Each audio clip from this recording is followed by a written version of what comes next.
Welcome to my channel. आज का topic है scope of pharmacotherapeutics in research and development of drug. कोई भी ड्रग को मार्केट में लाने से पहले उस पर प्रॉपर रिसर्च की जाती है कि उसके कोई साइड इफ़ेक्ट तो नहीं है, कि उसके एडवर्स ड्रग रिएक्शन तो नहीं आ रहे हैं, उसके बाद ही मार्केट में लाया जाता है।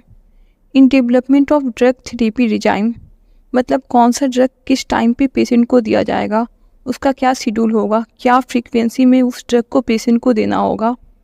Evaluating effectiveness and safety of drug मतलब वो ड्रग कितना इफेक्टिव है पेशेंट पे और कितना सेफ है, कोई इसका एडवर्स ड्रग रिएक्शन तो नहीं आ रहा पेशेंट पे।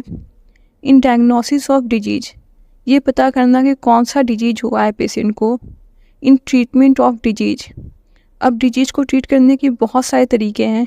मेडिसिन से ट्रीट किया जा सकता है, सर्जरी से ट्रीट किया जा सकता है, या फिर लाइफ स्टाइल मॉडिफाई करके भी बहुत सारी डिजीज को ट्रीट किया जा सकता है। रेशनल यूज ऑफ मेडिसिन सही ड्रग पेशेंट को देना और सही डोज में देना।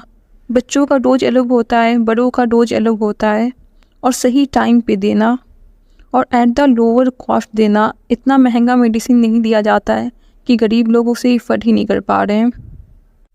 Essential medicine satisfy basic health care need of population. हर इंसान का कुछ बेसिक नीड होता है, वैसे ही मार्केट में कुछ बेसिक मेडिसिन अवेलेबल होते हैं जो सर्दी जुकाम फीवर को ठीक करते हैं। एग्जाम्पल में पैरासीटामोल ले सकते हैं। सिलेक्शन ऑफ एसेंशियल मेडिसिन हमें उस ड्रग के बारे में प्रॉपर इंफॉर्मेशन होना चाहिए कि वो कितना इफ़ेक्टिव है, वो सेफ़ है भी या नहीं है, कुछ एडवर्स ड्रग रिएक्शन तो नहीं आएगा बॉडी पे, और वो ड्रग स्टेबल होना चाहिए लंबे समय तक। ऐसा नहीं कि कुछ ही दिन में वो ख़राब हो जा रहा। Drug should be available in sufficient quantity मतलब ड्रग का प्रॉपर सप्लाई होना चाहिए मार्केट में। ऐसा नहीं कि शॉर्टेज पड़ा हुआ है ड्रग का, और ड्रग हर वक्त अवेलेबल होना चाहिए मार्केट में।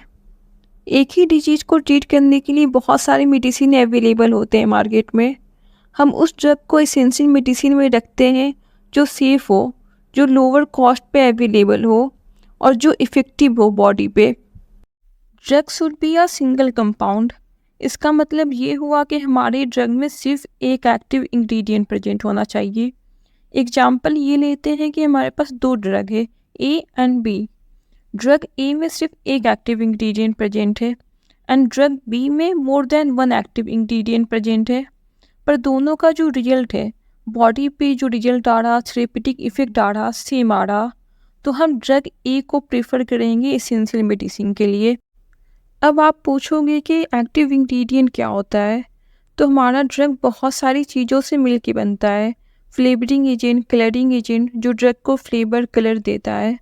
उसके अलावा हमारे ड्रग में होता है एक्टिव इंग्रेडिएंट जो मेनली रिस्पॉन्सिबल होता है डिजीज को क्योर करने के लिए।